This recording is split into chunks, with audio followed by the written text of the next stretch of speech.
Good morning. Today we are going to begin a new chapter, Lost Spring. Stories of Stolen Childhood. This chapter is written by Anees Jung. She is an Indian author, journalist, and she writes for different newspapers in India and abroad. This present chapter talks about the children being forced to a life of poverty and exploitation. Basically, she describes child labor in a different way. Let's have a look at the title. Spring is the symbol of joy, happiness, beauty, and hope, and this lesson is known as Lost Spring.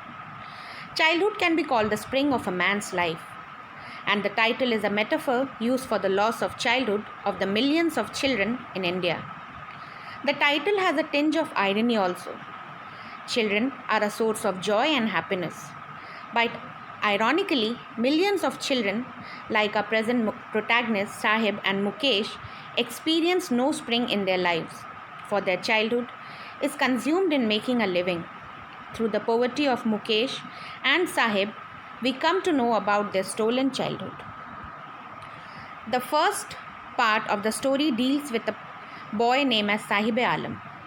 The author has an encounter with the boy. Every morning, the writer sees the young ragpicker boy who visits the garbage dump near her house and searches for gold in it. The writer says that he searches for gold ironically because although the garbage dump is full of useless, thrown away things, still he shuffles it so minutely as if he will get something as precious as gold from it. The boy's name is Sahib. Actually, his home is in Dhaka, in the middle of the lush green fields, but he had left it many years ago and he does not remember it anymore. His mother had told him that there were many storms which destroyed their homes and fields. So, they left home and shifted to the cities in search of gold. The writer again says, looking for gold in the big city here means that they are referring to something precious which was not available in their hometown. Things like shoes, bags, money for the children, and food, shelter, clothing as a means of survival for their parents. The boy searches for some precious things in the garbage dumps. One day, the writer questions Sahib and asks him about the reason for shuffling through the garbage. And Sahib replies to the writer that he has nothing else to do other than rag picking. The writer suggests that he should go to school, but she also realizes that her advice is meaningless for the poor boy. He replies that there are no schools in the area where he lives. He also assures her that he will go to school when one is built near his house. The writer asks him jokingly that if she opens a school, will he attend it?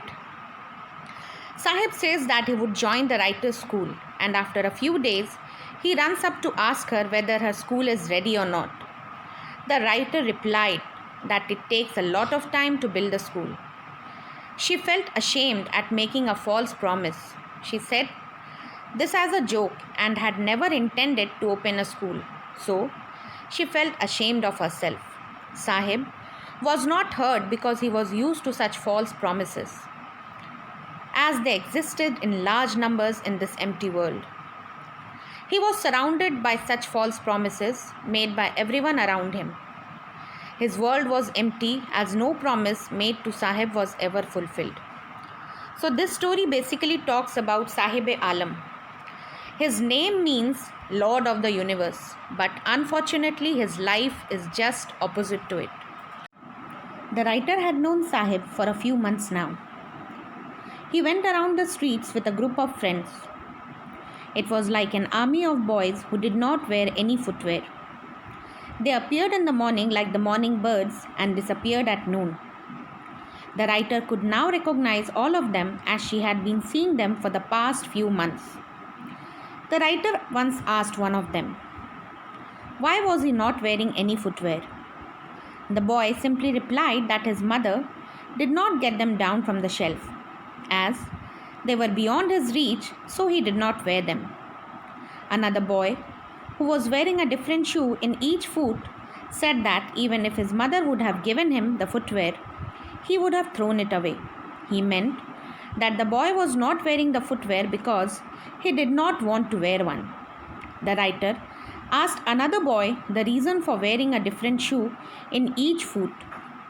He did not reply and shuffled his feet as he tried to hide the shoes. A third boy spoke that he was eager to get a pair of shoes as he had never owned one all his life.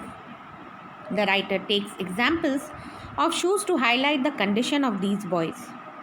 They search the garbage dumps looking for precious things. She further tells us that she has traveled across the country and has seen many children walking barefooted in the cities as well as the villages. They reasoned that they were barefooted not due to lack of money to buy footwear, but being barefoot was a tradition for them. The writer wondered and concluded that the reason of being a tradition was a mere excuse to hide the fact that they were so poor that they could not afford to buy a footwear. She further narrates that it is a tradition for all of them to walk like that.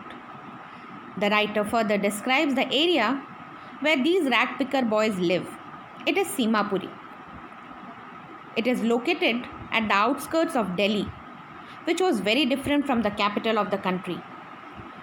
In 1971, these rag pickers had migrated from Bangladesh, the area that had been a wasteland. Simapuri was still a wasteland, but now it was not empty as almost 10,000 rag pickers lived there in structures made of mud with roofs made of thin sheets of tin. There was no sewage, drainage or running water facility in Simapuri.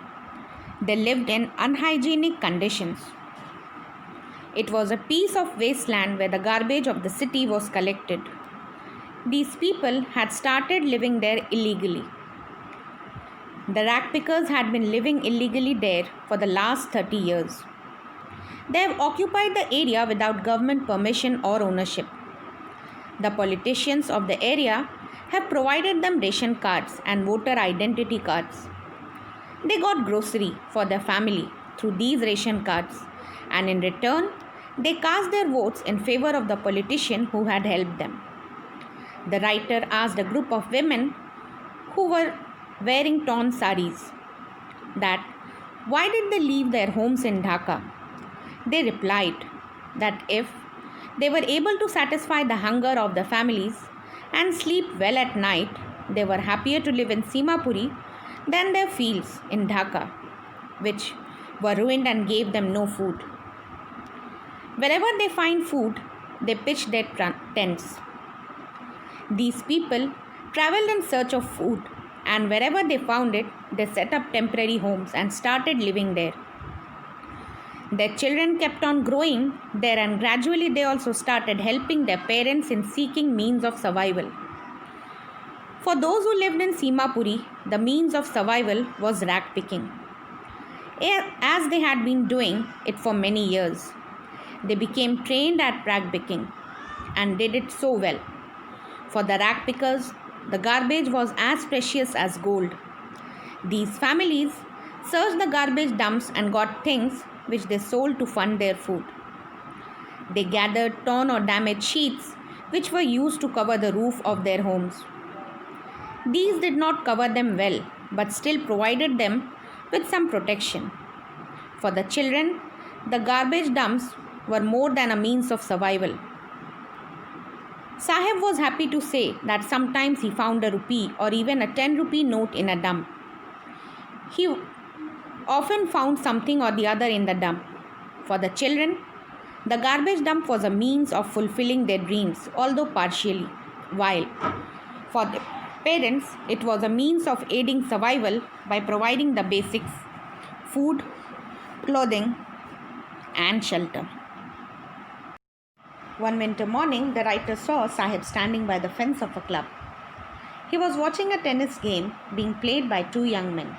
Sahib liked the game but could not play it. He told the writer that he went inside the club when it got closed. He was allowed to take swings by the guard over there. The writer saw that Sahib was also wearing tennis shoes. They did not look appropriate with his dress, which was worn out and had faded. He told the writer in an attempt to justify himself that someone gave him the shoes. She, however, figured out that he had got them from a garbage dump.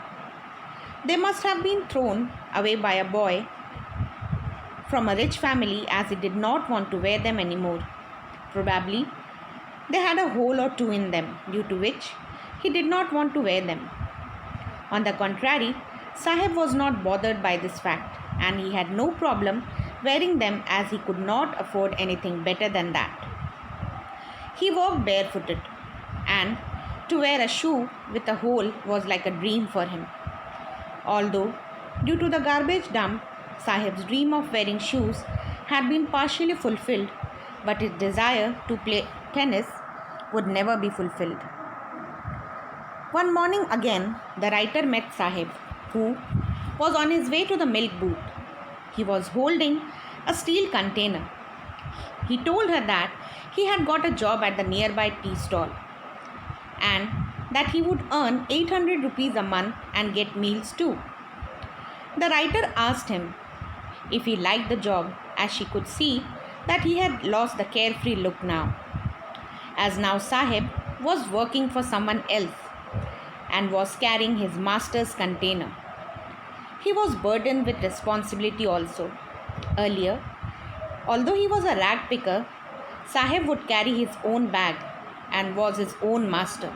Now, he was no longer his own master. So, this was the end of the first part of the lesson. And we come to know that although Sahib has got a job, he is earning 800 rupees a month, but he was not happy. He was not a master of his own.